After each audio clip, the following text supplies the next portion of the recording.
It all started the day that family moved in next door. Salem, Massachusetts, isn't exactly the kind of place where things go unnoticed, especially in a quiet neighborhood like mine. The old Parker house had been empty for years, falling apart and overgrown, but then they showed up, out of nowhere. I remember the first time I saw them. It was late in the evening, just before dusk. I was sitting on my porch, nursing a cold beer, when a moving truck pulled up in front of the Parker place. The sky was an eerie shade of orange, the kind that made the whole street look like it was on fire. I expected to see some movers, maybe the new owners, but instead, I saw them. There were 4 of them. A man, a woman, and 2 kids. They were dressed in clothes that looked too dark for the time of day, like they were going to a funeral or something. The man was tall, broad-shouldered, but there was something off about him. He moved too stiffly, like a puppet on strings. The woman kept her head down, hair covering her face, and the kids, well, they never smiled. They just stared ahead as if they didn't even see the world around them. I remember shivering despite the warm breeze. Something about them wasn't right, but I couldn't put my finger on it. I told myself it was just the strangeness of new people in a place that had been dead for so long. But as the days went by, I couldn't shake the feeling that something was very, very wrong. They never came out during the day. I'd watch from my window, pretending to read or do chores, but there was no sign of life. No lights, no sounds, nothing. But at night, that was a different story. I'd hear things, soft thuds like someone dragging something heavy across the floor, and whispers that seemed to float through the air. Sometimes I'd see shadows moving behind the curtains, tall and thin, but when I looked again, they were gone. I tried to tell myself it was just my imagination. Maybe they were just private people, odd but harmless. But then I started noticing the strange things, like how the lawn was always perfectly trimmed, even though I never saw anyone doing it.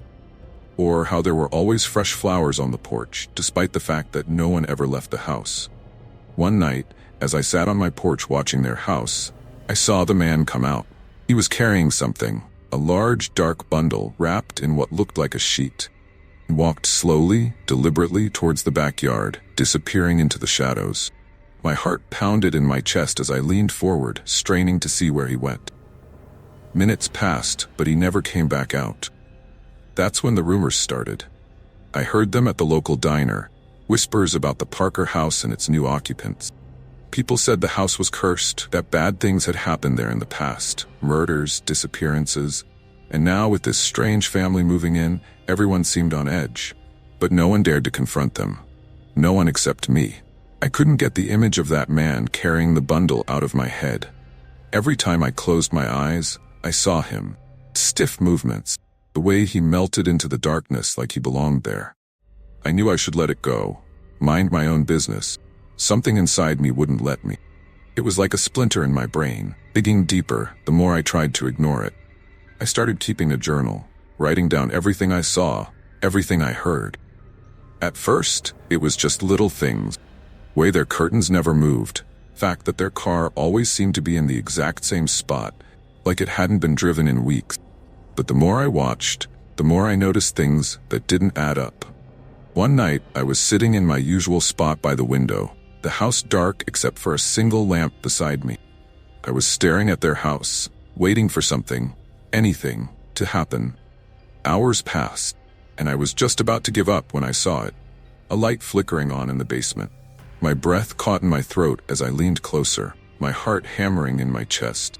The basement window was small, barely visible from my angle, but I could see shadows moving inside. 2 figures, maybe more, pacing back and forth. And then I heard it. The sound of something scraping against the floor, followed by a low, guttural noise that made my blood run cold. It was like a growl, but not from any animal I'd ever heard. It was wrong, twisted, like it was coming from the depths of hell itself. I couldn't take it anymore. I grabbed my phone and dialed the police, my fingers trembling so badly I almost dropped it. When the dispatcher answered, I tried to explain. The words came out jumbled, frantic. "There's something wrong next door," I stammered. "They're hiding something, something bad. You have to send someone now." The dispatcher's voice was calm, almost bored. She probably thought I was just some crazy guy with too much time on his hands. Sir, are you sure there's a problem? Maybe you should try talking to your neighbors first. Talking to them? I snapped. Are you out of your mind? You don't understand. There's something evil in that house. There was a pause on the other end, and for a moment, I thought she might hang up. But then she sighed. All right, sir. I'll send a patrol car to check it out. Just stay inside and wait for them. I hung up, my heart still racing. But as I sat there staring at the house, a terrible thought crept into my mind. What if the police didn't find anything? What if they just took one look and left, brushing me off as some paranoid nut job? And worse, what if they tipped off the family, letting them know I was on to them? No, I couldn't let that happen. I had to find out the truth myself. But how? Couldn't just march over there and knock on the door. They'd see right through me. No, I needed to be smart, careful. I needed to catch them off guard. That's when I noticed the old, crumbling fence that separated our backyards. It was barely standing, half the boards missing or rotting away. If I could slip through it, I could get closer. Maybe even peek into the basement without them noticing. My heart pounded in my ears as I grabbed a flashlight and headed outside, keeping to the shadows as I made my way to the fence. The night was deathly quiet, the air heavy with the scent of damp earth and decaying leaves. Every step felt like it echoed in the darkness, but I forced myself to keep going. When I reached the fence, I hesitated. This was it, point of no return. If I crossed that line, there was no going back. But the thought of what might be happening in that house, what they might be doing, pushed me forward. I squeezed through the gap in the fence, the old wood creaking ominously under my weight. As I crouched in the shadows, I could see the basement window more clearly now. The light was still on, casting eerie shadows that danced along the walls. I crept closer, holding my breath, and pressed myself against the cold, damp earth just below the window. My heart was hammering in my chest so loudly I was sure they'd hear it. And then I heard it again. The growl. But this time it was louder, closer. I could feel it vibrating through the ground beneath me, like some monstrous thing was lurking just inches away. I forced myself to look through the window, expecting to see something out of a nightmare. But what I saw was worse. Much worse. What I saw in that basement window will haunt me for the rest of my life. First, it was hard to make out anything in the dim light. The shadows seemed to shift and twist on their own, making it nearly impossible to tell where one figure ended and another began. But then as my eyes adjusted, the scene came into terrible, sharp focus. The family was down there, both parents and the two children, all gathered around something in the middle of the floor. Kids were on their knees, their faces hidden in their hands, while the father stood over them, holding something long and sharp in his hand. The mother was chanting softly, a low, guttural sound that made my skin crawl. But it wasn't until I saw what they were gathered around that I felt true terror. In the center of the room was a large, circular symbol carved into the floor, dark stains filling the grooves. It looked ancient, evil, like something out of a twisted nightmare. And at the center of the symbol, there was a mound of earth, freshly dug by the looks of it, pulsating as if it were alive. I clamped a hand over my mouth to stifle a gasp, my heart pounding so hard I thought it might burst. What the hell were they doing? Was this some kind of ritual? Sacrifice? My mind raced, trying to make sense of the impossible scene in front of me, but nothing could explain what I was seeing. It was madness, pure and simple. The man raised the sharp object, a knife, I realized with a jolt of horror, and brought it down into the mound with a sickening thud. Earth seemed to shudder under the blow, and a deep, inhuman groan echoed through the basement. The children didn't move, didn't flinch, they just knelt there, as if in some kind of trance. I wanted to run, to get as far away from that place as possible, but I was rooted to the spot, paralyzed by fear. My mind screamed at me to leave. Forget I ever saw any of this, but something stronger, something darker, kept me there, watching in horrified fascination. And then, as if sensing my presence, the father suddenly stopped and turned his head towards the window. His eyes, those cold, dead eyes, locked onto mine, and for a moment everything else faded away. Felt like he could see right through me, like he knew I was there, spying on them. I felt a chill run down my spine as a twisted smile spread across his face, slow and deliberate. I stumbled back, my heart leaping into my throat, and scrambled away from the window. My mind was in a frenzy, every instinct screaming at me to get out. Get out now. But as I backed away, I tripped over something. An old, rusted shovel half buried in the ground. It clattered loudly to the ground, the sound echoing in the still night air. Panic surged through me. I had to get out of there before they came for me. Before he came for me. I turned and bolted, racing back through the gap in the fence, not caring about the noise I was making. All I could think about was putting as much distance between me and that cursed house as possible. When I finally reached my own yard, I collapsed onto the porch, gasping for breath. My hands were shaking so badly I could barely hold on to the railing, and my mind was a whirlwind of fear and confusion. What had I just seen? Was it real, or was my mind playing tricks on me? But I didn't have time to think. The police would be there soon, and I had to decide what to do. Should I tell them everything? Show them the basement? But what if they didn't believe me? What if they thought I was crazy, or worse? What if the family convinced them that I was the one who was dangerous? No, I couldn't risk it. I had to do something. I had to find a way to prove what I'd seen. My eyes fell on the old shovel lying in the yard, and a dark idea began to form in my mind. If I could find whatever it was they'd buried in that basement, I could prove that they were up to something. I could show the world what they really were. But to do that, I'd have to go back inside that house. I'd have to face them. I don't remember making the decision to go back. One minute I was sitting on my porch, heart pounding, mind racing, and the next I was standing at the back door of their house, the old shovel clutched in my trembling hand. The night had grown colder, the air thick with an unnatural silence that pressed down on me, making it hard to breathe. Every instinct screamed at me to turn back, to run, but I couldn't. Not now. Not after what I'd seen. I reached for the doorknob, my fingers slick with sweat, and turned it slowly. To my surprise, it wasn't locked. The door creaked open, revealing a dark, narrow hallway that seemed to stretch on forever. I hesitated, my breath coming in shallow gasps, but I forced myself to step inside. The house was deathly quiet. The only sound was the soft creak of the floorboards under my feet as I made my way towards the basement. The air was thick with a musty, decaying smell that made my stomach churn. I tried to push the fear down, to focus on what I needed to do. If I could just get to that basement, dig up whatever they'd buried, I'd have proof. Proof that I wasn't crazy. The door to the basement loomed ahead, half hidden in shadow. I swallowed hard and reached out to push it open, my hand shaking so badly I could barely keep hold of the shovel. The door swung open with a low groan, revealing a set of steep, rickety stairs descending into darkness. I took a deep breath and stepped onto the first stair. Creaked under my weight, the sound echoing through the silence. I forced myself to keep going, each step bringing me closer to the source of my terror. As I descended, the air grew colder, the smell stronger. The darkness seemed to close in around me, pressing against my skin, making it hard to think. Finally, I reached the bottom. The basement was just as I'd seen it through the window, dimly lit, the strange symbol still carved into the floor. But now, standing in the center of the room, I could see the details more clearly. The stains in the grooves weren't just dark.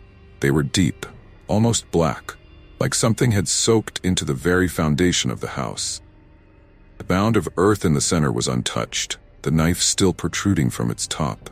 I forced myself to move closer, my hands gripping the shovel so tightly my knuckles were white. I knelt beside the mound, every nerve screaming at me to stop, turn back. I couldn't. I had to know. I drove the shovel into the earth, blade sinking in with a sickening squelch. Ground was soft, almost wet, and the smell that rose up from it was enough to make me gag. I dug faster, the dirt flying in all directions as I tore into the mound. My heart pounded in my chest, the sound of my own breathing loud in my ears. And then, as the blade struck something solid, froze. My blood turned to ice as I reached down, my fingers brushing against something cold and smooth. I pulled it free from the earth, my breath catching in my throat as I held it up to the dim light. It was a skull, small, child-sized, empty eye sockets staring back at me. My stomach lurched, and I dropped it, stumbling back in horror. But as I scrambled to my feet, my back hit something solid. Something warm. I turned slowly, the breath freezing in my lungs. Family was there, standing in a semicircle around me. The father's cold eyes bore into mine, that twisted smile still plastered on his face. The mother was still chanting, her voice low and rhythmic, a prayer or a curse. And the children just stood there, their eyes blank, soulless. "You shouldn't have come here," the father said, his voice low and gravelly, like the sound of earth being shoveled into a grave. He took a step forward, and I stumbled back, my mind screaming in terror. But there was nowhere to go, nowhere to run. I was trapped. "We've been waiting for you," the mother whispered, her voice slithering into my ears like a snake. She reached out, her fingers brushing against my cheek, old as death. "You were always meant to be part of this." I tried to scream, but no sound came out. My body was frozen in place, paralyzed by fear as they closed in on me. The father raised the knife, the blade glinting in the dim light, and I knew with a sickening certainty that this, the end. But then, just as the blade was about to plunge into my chest, there was a deafening crash from above. The door burst open, and light flooded the basement, blinding me. I heard voices, shouts, footsteps, and suddenly the family was gone, disappeared into thin air. The next thing I knew, I was being dragged out of the basement by strong hands, the sound of sirens wailing in the distance. My mind was a blur of terror and confusion as I was hauled up the stairs and out into the night. The police were everywhere, their lights flashing, casting eerie shadows across the yard. I was thrown into the back of a squad car, my hands cuffed behind my back. I tried to explain, tried to tell them what I'd seen, but the words wouldn't come out right. They just stared at me like I was insane. Later, sitting in the cold, sterile room at the station, I was told I'd been arrested for breaking and entering, that the family had called the police when they saw me sneaking around their property. They said there was nothing in the basement, no strange symbols, no skulls, nothing but dirt and old boxes. They didn't believe me. No one did. They thought I'd lost my mind, that the stress of my divorce had pushed me over the edge. I spent the night in a cell, darkness pressing in on me. The memory of that basement burned into my mind. The next morning, I paid my bail and walked out of the station, free but far from safe. As I made my way back home, couldn't shake the feeling that I was being watched, that they were still out there, waiting for me. And when I got back to my house, there was a package on the porch. No name, no address, just a plain brown box. My hands trembled as I opened it, my heart racing. Inside was the same skull I had dug up in that basement, its empty eye sockets staring back at me, and beneath it, a note written in dark, scrawling letters, "You belong to us now."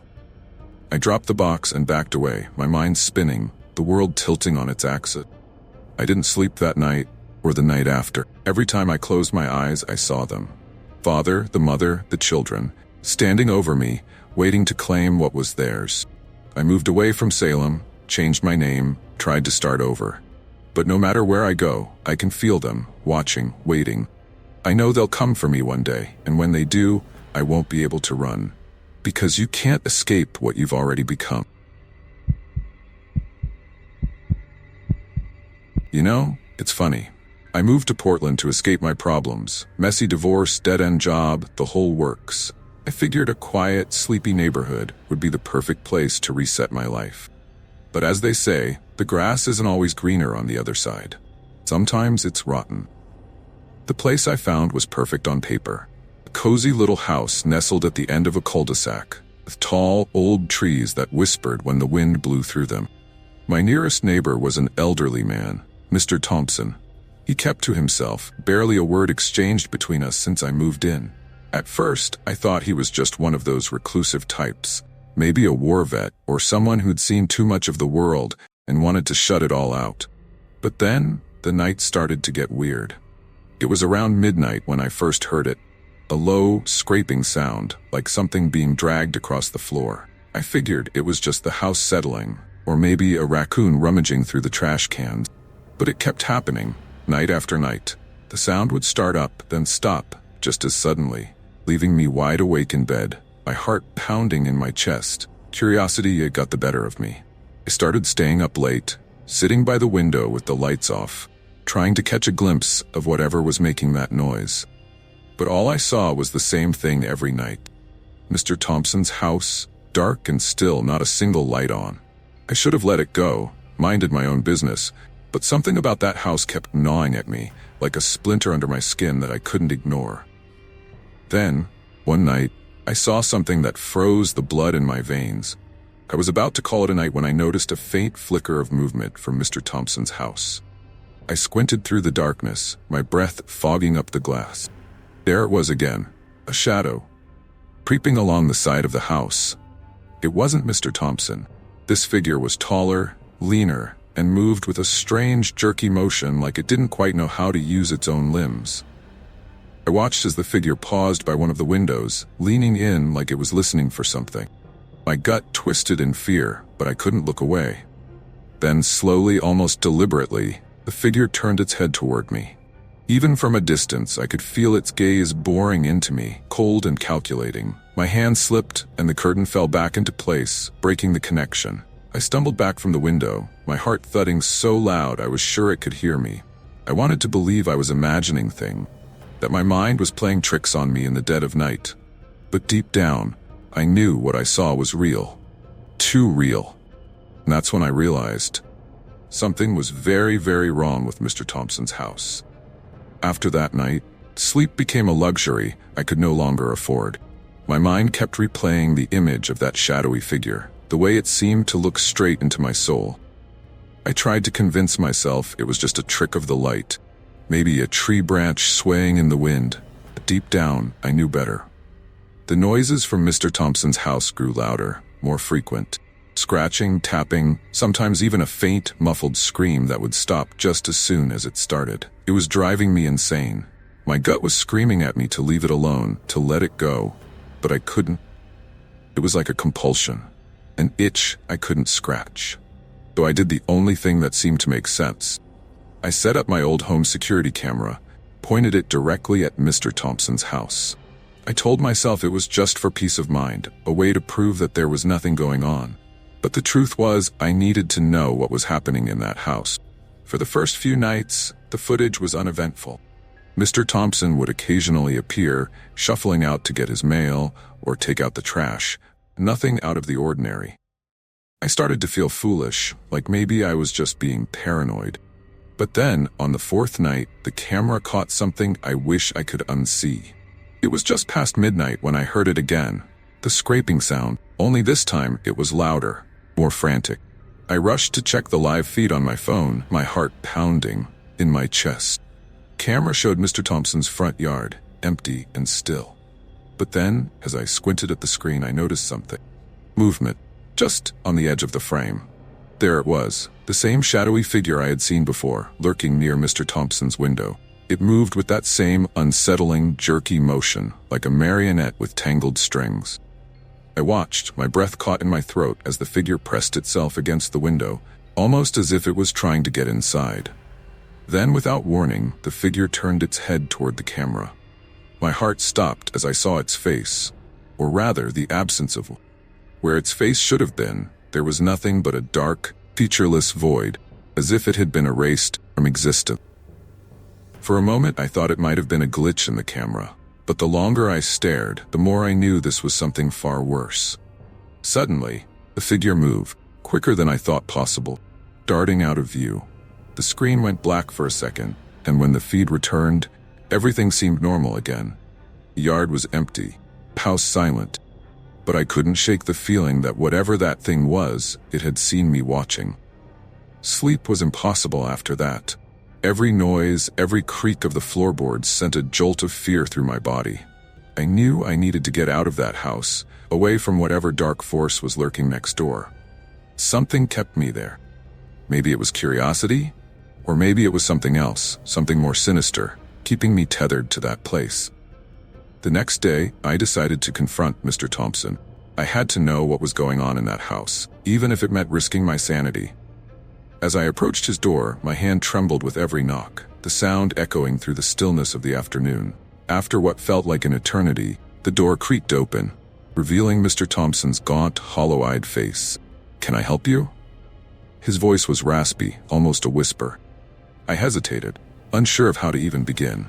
I've been hearing some strange noises coming from your place at night." I just wanted to make sure everything's okay.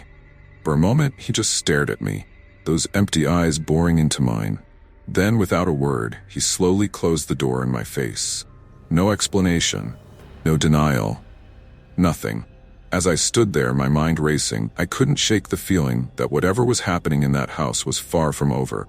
In fact, I had the sinking realization that it was only just beginning. I should have left. I should have packed up my things and gotten as far away from that neighborhood as possible. Something kept pulling me back, like a moth to a flame. I knew it was dangerous, but the more I tried to resist, the stronger the urge became. It was as if the house itself was calling to me, whispering in the dead of night, urging me to uncover its secret. The day after my failed confrontation with Mr. Thompson, I decided to take matters into my own hand. If he wasn't going to talk, then I'd find out the truth on my own. That evening, I waited until the sun dipped below the horizon, plunging the neighborhood into darkness. I sat in my living room staring at the clock, counting down the minutes until I could make my move. Finally, around midnight, I grabbed a flashlight and stepped outside. The air was thick with an unnatural stillness, like the world was holding its breath. As I crept toward Mr. Thompson's house, every nerve in my body screamed at me to turn back, but I pushed forward, driven by a mix of fear and morbid curiosity. Its front door was locked, as I expected. I circled around to the back, my heart pounding so hard I was sure it would give me away. Backyard was overgrown, weeds choking the life out of the grass, as if the house had been abandoned for years. I found a small window near the ground that looked into the basement. It was cracked open just enough for me to slide through. Inside, the air was thick, the smell of damp earth and something else. Something foul, like rotting meat. My flashlight flickered as I descended the creaking stairs, the beams slicing through the suffocating darkness. The basement was cluttered with old furniture and boxes, but it was the far corner that caught my eye. There, barely visible in the dim light, was a door. It was old and heavy, made of dark wood that seemed to absorb the light. My pulse quickened as I approached, the door looming larger with each step. A sense of dread washed over me, so strong it nearly knocked me off my feet. But I had come this far, I couldn't turn back now. The door groaned as I pushed it open, revealing a small room that felt impossibly cold. Stepping into a tomb, my flashlight beam danced across the walls, illuminating the source of the smell. Animal bones scattered across the floor, some still with bits of flesh clinging to them. I gagged, fighting the urge to turn and run. But something in the room caught my eye, stopping me in my tracks. In the center of the room was an altar of sorts, made from jagged stone, dark stains splattered across its surface. And on the altar, half covered in a dirty cloth, was an old, weathered box. It looked ancient, its surface covered in strange symbols that seemed to writhe and twist under the light. I knew I shouldn't touch it, that whatever was inside that box wasn't meant to be found. But before I could stop myself, I reached out and lifted the lid. Inside was an object that defied description. It was small, fitting easily in the palm of my hand, but it radiated a sense of malevolence so powerful that I nearly dropped it. The object seemed to pulse with a dark energy, like a heartbeat, and as I held it, a sharp, icy pain shot through my arm, traveling straight to my heart. I stumbled back, clutching the object as a wave of nausea overtook me. The room began to spin, and I could feel someone, whispering in my ear, the words unintelligible, but full of venom and hatred. I had to get out of there, but my legs felt like lead, every step a monumental effort. As I reached the top of the stairs, I heard it, the sound that had haunted me for weeks, the scraping coming from directly behind me. I turned, my heart in my throat, and there it was. The shadowy figure from the camera, now fully visible in the dim light. Its face, or what should have been its face, was still a void, a dark, featureless expanse that seemed to suck in all the light around it. It moved toward me, slow and deliberate, the sound of its footsteps echoing through the basement. I was frozen, unable to think, unable to move. The figure reached out a hand, long, bony fingers stretching toward me, and I knew if it touched me, I'd be lost forever. With a surge of adrenaline, I turned and bolted up the stairs, slamming the basement door behind me. I didn't stop running until I was back in my house, the door locked, my back pressed against it as I gasped for breath. My heart felt like it was about to burst, but I was alive. For now. In my hand, I still clutched the object from the box. I wanted to throw it away, to get rid of it, but something stopped me. It was like the object had a hold on me, whispering promises of answers, power. I knew it was dangerous, but I couldn't bring myself to let it go. That night, as I lay in bed, the object hidden under my pillow, I could feel it pulsing, its dark energy seeping into my dreams. And in those dreams, I saw Mr. Thompson, his hollow eyes staring into mine as he stood in front of the altar, shadowy figure at his side. The worst part was, when I woke up, I wasn't sure if it was a dream at all. The days after my encounter in Mr. Thompson's basement blurred together in a haze of paranoia and fear. Every shadow seemed to creep closer, every noise more sinister. Sleep became a distant memory, replaced by a constant, gnawing dread that something terrible was coming. I couldn't stop thinking about the object I'd taken, how it seemed to pulse with its own dark heartbeat, whispering secrets in the dead of night. I started seeing the shadowy figure everywhere, lurking in the corner of my vision, just out of reach, always watching. I knew it wasn't just in my head. Figure was real, and it was coming for me. But the worst part? I could feel something changing inside me, a darkness creeping in, feeding on my fear, twisting my thoughts. The object wasn't just cursed, it was alive, and it was hungry. The final straw came one night when I was reviewing the footage from my security camera. I'd been too afraid to check it since that night in the basement, but I needed to know if the figure had followed me home. My hands shook as I fast-forwarded through hours of nothingness, my heart racing with every flicker on the screen. And then I saw it. The figure was standing in my front yard, motionless, staring straight at the camera. But this time, it wasn't alone. Mr. Thompson was there too, standing beside it, his face twisted into something that barely resembled a human being. His eyes were hollow, black voids, just like the figure's, and his mouth was contorted into a wide, unnatural grin. They just stood there, side by side, staring at the camera, staring at me, as if they knew I was watching. Then, without warning, the figure started to move, slowly at first, then faster until it was sprinting toward the camera. The screen went black, and my blood ran cold. A loud knock echoed through my house, snapping me back to reality. I froze, every muscle in my body tense. The knock came again, louder this time, more insistent. I knew who it was, who it had to be, but I couldn't bring myself to move. The darkness inside me urged me to open the door, to let them in, but the last shred of my sanity screamed at me to stay away. The knocking turned into pounding, each thud rattling the walls. I couldn't take it anymore. I grabbed the object from its hiding place, feeling its cold, pulsing energy thrumming through my veins. With a deep breath, I moved toward the door, each step heavier than the last.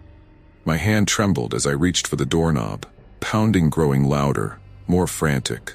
As I opened the door, I was met with a blast of cold air that took my breath away. There they were, Mr. Thompson and the figure, standing in the doorway. But they didn't move. They just stared, those empty voids where their eyes should be, boring into me, stripping away the last of my willpower.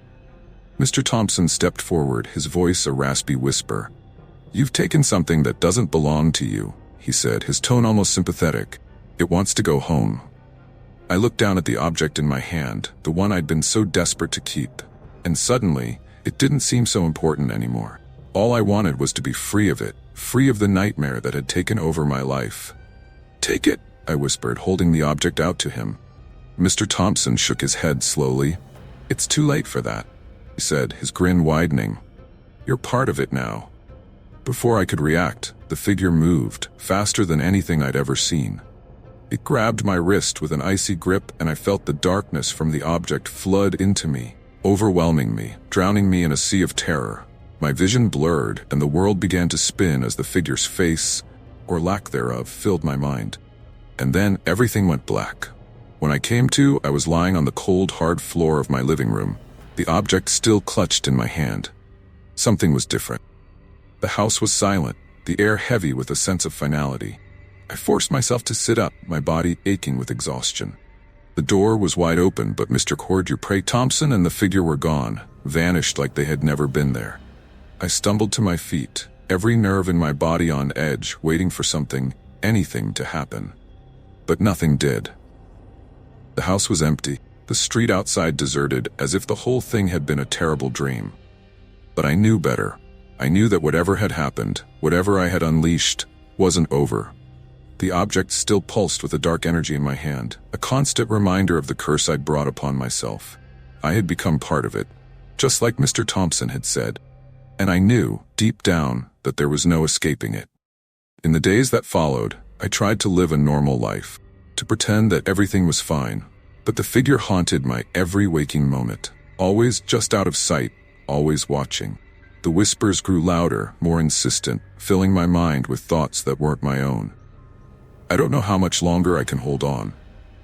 The darkness is creeping closer, taking more of me each day. Soon, there won't be anything left of the person I once was.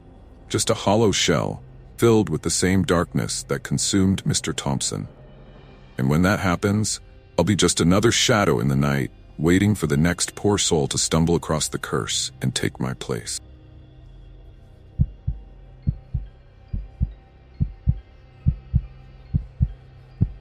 I moved into my new place in late October, right when the air started to turn crisp and the days grew shorter. It was supposed to be a fresh start. After the divorce, I needed a change. Somewhere quiet where I could keep to myself, lick my wounds, and figure out what the hell was next. The neighborhood seemed perfect. Quiet, suburban, the kind of place where everyone minded their own business. There was something off about the house next door. The first time I saw him, Mr. Ray Carter, he was standing in his yard, staring at nothing in particular. He was an older man, maybe in his late 60s, with a stooped back and a head full of thinning gray hair. He didn't say a word, just stared blankly as I moved my boxes inside. I gave him a polite nod, trying to break the ice. He just kept staring, his eyes dull, almost dead. That night, I heard the first noise. It was around midnight, and I was lying in bed, trying to adjust to the silence of the new house. Then, from somewhere next door, I heard it. A heavy, dragging sound, like something big being pulled across the floor. My first thought was that Mr. Carter was moving furniture, but who does that in the middle of the night? I tried to ignore it, but the noise didn't stop. Thud, drag, thud, drag. The rhythm of it was unnerving, like some twisted metronome keeping time with my growing anxiety. Couldn't shake the feeling that something was wrong. Something was lurking just out of sight. But I told myself I was being ridiculous. It was just an old man with poor sense of time, nothing more. The next morning, I found Mr. Carter standing in his yard again, staring at my house. His gaze locked onto mine as soon as I stepped outside, chill running down my spine. He didn't smile, didn't nod, just watched me, his eyes unblinking, following my every move. I tried to shake it off. That night, the noises came back. This time, they were louder, closer. And mixed with the dragging, I could swear I heard something else, something faint, like a muffled cry, quickly stifled. I got out of bed, heart pounding, and pressed my ear against the wall. The sounds were clearer now, and the more I listened, the more certain I became that something terrible was happening next door. But what could I do? Call the police and tell them I heard weird noises in the middle of the night? They'd laugh me off as some paranoid idiot. So, I did nothing. I lay awake for hours, listening to those horrible sounds, praying they would stop. They eventually did, but by then, sleep was impossible. The next day, Mr. Carter was in his yard again, watching me with those same dead eyes. I tried to ignore him, but every time I looked up, he was there, staring. And as I turned to go inside, he finally spoke. "Busy night?" he asked, his voice raspy like it hadn't been used in years. "What?" I stammered, caught off guard. "Didn't sleep much, did you?" "Heard you moving around," said, his lips curling into a crooked smile. Thin walls in these houses. I felt a shiver crawl up my spine. How did he know I was awake? Was he listening to me while I listened to him? The thought made my skin crawl, but I forced a laugh, trying to brush it off. Yeah, just couldn't sleep. New house and all? He nodded, still smiling that crooked smile, then turned and shuffled back into his house. I watched him go, my heart pounding in my chest. Something wasn't right with Mr. Carter, and I was starting to think I wasn't the only one who noticed. Over the next few days, the noises continued. Every night, like clockwork, I'd hear that same sickening thud and drag, thud and drag. Sometimes it was accompanied by those faint, muffled cries, so soft they could almost be mistaken for the wind if it wasn't for the sheer terror I felt every time they pierced the silence. I tried to convince myself it was nothing, just my imagination playing tricks on me in a strange new place. Deep down, I knew better. Something was wrong with Mr. Carter. Something that twisted the very air around him, making it thick with a sense of dread, hung over my house like a dark cloud. It was around this time that I started noticing other things. Little details that only added to my unease. Like how Mr. Carter always took his trash out in the dead of night. Always in those large black bags that seemed unnervingly full. I never saw a garbage truck come by. Every morning, the bags were gone, as if they had disappeared into thin air. And the smell. God, that smell. It started off faint, just a whiff of something rotting on the breeze. Soon it grew stronger, seeping into my house, clinging to my clothes. Was the stench of decay, unmistakable and nauseating. And it was coming from Mr. Carter's house.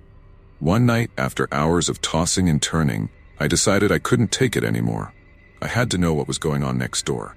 Maybe it was a mistake. Maybe I was about to open a door that should have stayed shut. I couldn't ignore it any longer. I waited until well past midnight, when the neighborhood was quiet and still. The streetlights cast long shadows across the pavement, and the only sound was the soft rustling of leaves in the wind. Crept out of my house, keeping to the shadows, my heart hammering in my chest. Every instinct screamed at me to turn back, but I kept going, driven by a morbid curiosity I couldn't control. Mr. Carter's house was dark, not a single light on. I hesitated on the porch, listening for any sign of movement inside. Nothing. Just the pounding of my heart in my ears. I reached out, my hand trembling, and tried the door. To my surprise, it swung open with a low creak. The stench hit me like a brick wall, overwhelming and putrid. I gagged, covering my mouth and nose, but forced myself to push on. The house was eerily quiet, the air thick and oppressive. I moved through the darkened rooms, my footsteps muffled by the thick carpet. The whole place was strangely empty, devoid of the warmth or clutter you'd expect in someone's home. It felt more like a tomb. I found the basement door at the back of the kitchen, lightly ajar. A dim light flickered from below, casting long shadows up the stairs. Every nerve in my body screamed at me to turn around and run. But I couldn't. I had to know what was down there. I descended the stairs slowly, each creak of the wood sending a spike of fear through my chest. When I reached the bottom, I stopped dead in my tracks, my breath catching in my throat. The basement was a nightmare. The walls were lined with shelves, each one filled with jars, dozens of them, maybe hundreds. Inside each jar floated something pale and grotesque, preserved in some kind of murky liquid. I couldn't make out what they were, and I wasn't sure I wanted to. But my eyes were drawn to the far wall, where a large metal table stood, stained dark with what I could only hope was rust. On the table were photographs, hundreds of them, all laid out in neat rows. They were pictures of people from the neighborhood, taken without their knowledge. I recognized a few of them. Mrs. Collins from 3 houses down, the young couple who walked their dog every morning, even the mailman. And there, in the very center of the table, was a photo of me, taken through the window of my living room. My blood ran cold. I could barely breathe as I looked at that photo, my own eyes staring back at me with a look of utter ignorance, completely unaware of the evil that had been watching me. That's when I heard it, a soft creak from above, followed by slow, deliberate footsteps on the floorboards above me. Mr. Carter was home. But Mr. Carter was quicker than I expected. He grabbed my arm, his grip like iron, and yanked me back. I twisted, trying to break free, but he was strong, much stronger than he looked. His eyes, those dead, hollow eyes, bore into mine with a look of pure malice. He said nothing, but his intentions were clear. He wasn't going to let me leave that basement alive. Panic surged through me, and I lashed out wildly, my fist connecting with his jaw. He grunted in pain but didn't let go. Instead, he twisted my arm, forcing me to my knees. I could feel the bones in my wrist grinding against each other, pain sharp and blinding. I screamed, a raw, desperate sound that echoed off the walls, but there was no one to hear it. No one who could help me. With a surge of adrenaline, I reached up with my free hand and grabbed one of the jars from the shelf. I didn't know what was inside it, and I didn't care.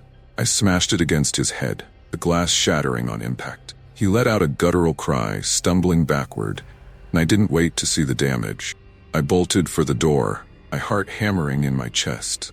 I threw the basement door open and ran out into the cold night air, the sound of Mr. Carter's enraged screams following me.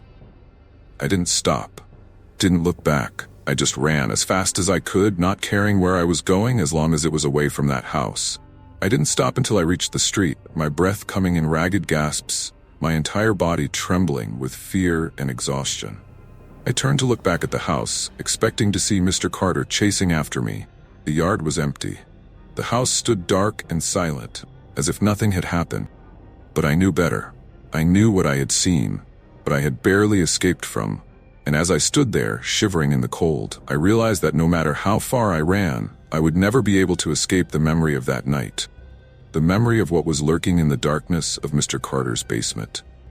The police arrived quickly after my frantic 911 call, their flashing lights casting eerie shadows across the neighborhood. I stood on the curb, shivering, trying to explain what had happened between gasps of air. My words tumbled out in a panicked rush. How I'd heard the noises, how I'd found the basement, how Mr. Carter had tried to kill me. But as I spoke, I could see the skepticism in their eyes, the way they exchanged glances that spoke of doubt. They humored me, though. 2 officers went inside while the others stayed with me, asking questions I could barely focus on. My thoughts were a whirl of terror and disbelief. What if they didn't find anything? What if Mr. Carter had hidden it all before they got there? Minutes ticked by like hours. I stared at the house, half expecting Mr. Carter to come bursting out, covered in blood, coming for me to finish what he'd started. Nothing happened. The house remained still, ominous in its silence. Finally, the officers returned, their faces grave. One of them approached me, his expression a mix of concern and doubt. "Sir, we didn't find anything down there," he said, his tone careful. "No jars, no photographs, just an old basement filled with junk." "No," I whispered, shaking my head. "That's not possible. I saw it. It was all there. The photos, there was a photo of me. He's been watching me." The officer put a hand on my shoulder, trying to calm me down. "We did find Mr. Carter, though. He's in rough shape. But he's alive. He's claiming you attacked him out of nowhere. Says he has no idea what you're talking about." I felt the ground shift beneath me. "That's a lie. He was going to kill me." "We'll take him into custody, don't worry," the officer assured me. "But we're going to need you to come down to the station and give a full statement. We need to understand what happened here." I could see the disbelief written all over their faces. They didn't believe me. They thought I was some paranoid man who'd let his imagination get the best of him. But I knew what I'd seen. I knew what Mr. Carter was capable of. The ride to the station was a blur. I was lost in my thoughts, replaying the events over and over in my head, trying to make sense of it all. How could everything have just disappeared? Had I imagined it? No, I knew that wasn't possible. I had felt the jars, seen the photos. The terror had been real. At the station, they took my statement, but the more I talked, the more I felt like I was digging myself into a hole. Every time I mentioned the jars, the photos, the tapes, they looked at me with that same patronizing doubt. They were polite, but I could tell they didn't believe a word of it. And the more I insisted, the crazier I sounded. Hours passed. I was finally allowed to go home, but the relief I felt was short-lived. As I stepped out into the cold night air, I realized I didn't want to go back to that house. Couldn't. Where else could I go? I had no family nearby, no friends to turn to. My fresh start had turned into a nightmare I couldn't escape. When I got back, the house was dark and silent, just as I'd left it. The police had taped off Mr. Carter's property. There was no one around. I stood on the sidewalk, staring at the place that had once felt like a safe haven. Now it was a prison, haunted by the horrors I'd uncovered. I forced myself inside, locking the door behind me and turning on every light in the house. But no amount of light could chase away the shadows that clung to me. I could still smell that awful stench, still feel Mr. Carter's cold, dead eyes on me. I didn't sleep that night. Every creak, every rustle of the wind sent me into a panic. I kept expecting to hear those familiar footsteps, see Mr. Carter standing at the foot of my bed, his face twisted with rage. But the night passed without incident, and morning came, bringing with it a false sense of security. I tried to convince myself it was over. Mr. Carter was gone, that I could move on. Deep down, I knew the truth. Police didn't find the jars. They didn't find the photos or the tapes, but that didn't mean they weren't real. Mr. A. Carter had hidden them, moved them before the police arrived. He was smart, too smart, and I knew he'd be back. Days passed, each one more torturous than the last. I barely left the house, too afraid of what might happen if I did. Phone rang constantly. Family, friends, even the police checking in on me. But I ignored them all. Couldn't talk to anyone. I couldn't explain what I'd been through without sounding insane. And then one night, as I was sitting in the living room, staring blankly at the TV, I heard it. Soft creak. A footstep. Coming from the basement. My heart stopped. I had barricaded the basement door, convinced I'd never go down there again. But the sound was unmistakable. Someone, or something, was down there. I grabbed the nearest thing I could find, a heavy flashlight, and crept toward the basement door. My hands shook as I reached for the barricade, slowly moving it aside. Every instinct told me to run, to get out of the house and never look back. I couldn't leave, not until I knew what was down there. The door creaked open and the smell hit me immediately. That same rotten stench, stronger than ever. I gagged but forced myself to keep going. Step by step, I descended into the darkness. Flashlight beam cutting through the thick, oppressive air. The bottom of the stairs, I froze. The basement was just as I'd left it, empty, save for the old furniture and boxes. But something was different. Something was wrong. I swept the flashlight across the room, my breath catching in my throat. And then, I saw it. In the corner, where the wardrobe had stood, was a single photograph, pinned to the wall with a rusty nail. I stepped closer, my hands trembling as I shone the light on it. It was a picture of me, taken from outside my house through the living room window. My heart pounded in my chest as I realized it was recent, taken that very night. I wasn't alone. Behind me, the basement door creaked shut. The door slammed shut with a heavy, resounding thud that echoed through the basement, leaving me in a suffocating darkness. My breath caught in my throat, the beam of the flashlight trembling in my hands as I spun around, searching the shadows for any sign of movement. But there was nothing. Just the oppressive silence pressing in on me from all sides. I was trapped in this place with the stench of decay filling my lungs and the photograph of me, of myself, staring back at me from the wall. My mind raced, 1,000 thoughts colliding at once. How had someone gotten in? Had it been Mr. Carter somehow free? Or was there something else? Something worse that had been watching me all this time? Forced myself to move. Think. There had to be a way out. I couldn't let myself fall into the same panic that had gripped me before. I had to stay focused, had to find a way to escape before it was too late. But as I took a step forward, floorboards above me creaked. Long, deliberate sound, like someone shifting their weight. My heart pounded in my chest, my skin prickling with fear. There was no mistaking it now. Someone was in the house. Someone who knew I was down here, alone and vulnerable. I backed away, my eyes darting around the basement, searching for anything I could use to defend myself. The flashlight wasn't enough. It was heavy, sure, but I needed something more. My gaze fell on a rusted crowbar leaning against one of the shelves.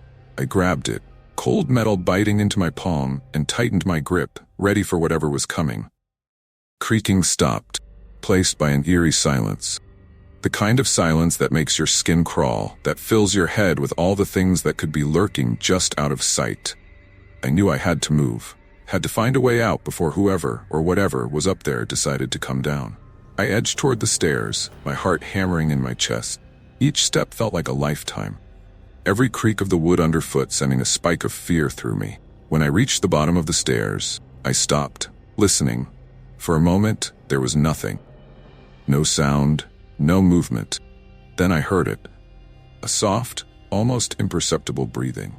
It was coming from the other side of the door, just inches away from where I stood. I froze, every muscle in my body tense. I could feel the presence on the other side, the malevolent intent radiating through the door like a physical force. It was waiting for me, knowing I had nowhere else to go. I gripped the crowbar tighter, trying to summon the courage to act. But before I could make a move, the door began to creak open. My breath caught in my throat, my entire body trembling as the door slowly swung wide, revealing the darkened stairway beyond. At first I saw nothing, just the empty stairs leading up to the first floor. But then, out of the corner of my eye, I saw a shadow shift, figure stepping out of the darkness and into the dim light of the basement. It was Mr. Carter. But something was wrong, terribly wrong. His eyes were wild, bloodshot, with a manic gleam that sent a jolt of terror through me. His face was twisted into a grotesque grin, his lips stretched impossibly wide as if they were being pulled apart from the inside. He was holding something in his hand, something sharp and gleaming in the faint light. "You shouldn't have come back," he hissed, his voice a low, guttural whisper that sent a shiver down my spine. "You should have stayed away. Now you're just like the others." I didn't think. I didn't have time to think. I swung the crowbar with all my strength, aiming for his head, but he was faster than I expected. He ducked, the crowbar whistling past him, and lunged at me with the knife. Pain exploded in my side as the blade sliced into my flesh, but I didn't stop. Couldn't stop. I shoved him back with all my strength, the crowbar falling from my grasp as I pushed him toward the stairs. He staggered, didn't fall. Instead, he laughed, a horrible, rasping sound that echoed through the basement, making my blood run cold. He came at me again, the knife gleaming as he raised it high, ready to strike, but I wasn't going to give him the chance. In a last, desperate move, I grabbed the only thing within reach, the photograph pinned to the wall. I ripped it down, holding it out in front of me like a shield. The sight of it seemed to stop him in his tracks, his eyes narrowing as he stared at the image of me. "What is this?" I demanded, my voice shaking. "Why are you doing this? What do you want?" For a moment, he said nothing. He just stood there, his grin fading, his eyes locked on the photograph. Then, slowly, he lowered the knife, his expression changing from manic glee to something darker, something almost regretful. "It's not about what I want," he whispered, his voice barely audible. "It's about what they want. And they want you." Before I could react, he turned and bolted up the stairs, disappearing into the darkness. I was left standing there, the photograph crumpled in my hand, blood seeping through my shirt where the knife had cut me. My mind was reeling, trying to make sense of his words, of what had just happened, but there was no time to think. I had to get out. I had to escape before he came back, before they came for me. I stumbled up the stairs, every step a painful effort, my vision blurring from the blood loss. The house was dark and silent, the air thick with that same rotten stench. I could feel it closing in around me, the shadows pressing against my skin, suffocating me. I reached the front door, fumbling with the lock, my hands slick with blood. Finally, the door swung open, and I stumbled out into the cold night air. I didn't stop running until I reached the street, my breath coming in ragged gasps, my heart pounding in my chest. I looked back at the house, expecting to see Mr. Carter, or worse, emerging from the darkness. But the house remained silent, still, like a predator waiting in the shadows for its next victim. I didn't go back. I couldn't. I left everything behind, the house, my belongings, my old life. I disappeared, moved far away to a place where no one knew me. But no matter how far I ran, I couldn't escape the memory of that night. The photograph, the jars, the knife, all of it haunted my dreams, turning them into endless nightmares. And then, one day, a package arrived at my new address. No return label, no indication of where it had come from. Just a plain brown box, sitting on my doorstep like a ticking time bomb. I knew, even before I opened it, what would be inside. And when I pulled off the tape and opened the flaps, I wasn't surprised to see the photograph, my photograph, staring back at me, the edges stained with something dark and sticky. Beneath it, nestled in the box, was the knife. The blade still gleamed, sharp and ready. I dropped the box, my hands trembling. The shadows in the room seemed to shift, closing in around me, the air growing thick with that same familiar stench. I could hear it now. The faint creak of footsteps, the whisper of breath just behind me. They had found me. Thank you for watching. I hope you enjoyed these chilling stories as much as I enjoyed sharing them with you. If you haven't already, be sure to subscribe to the channel and give us a thumbs up to keep the terror coming. Your support means the world to us, and helps us bring even more spine-tingling content your way. Before you go, don't forget to check out the video playing on the screen. It's packed with more unsettling tales and eerie experiences that you won't want to miss. If you have any frightening stories of your own or suggestions for future content, drop them in the comments below. Stay tuned for more haunting adventures. Until next time, sleep tight. Decant.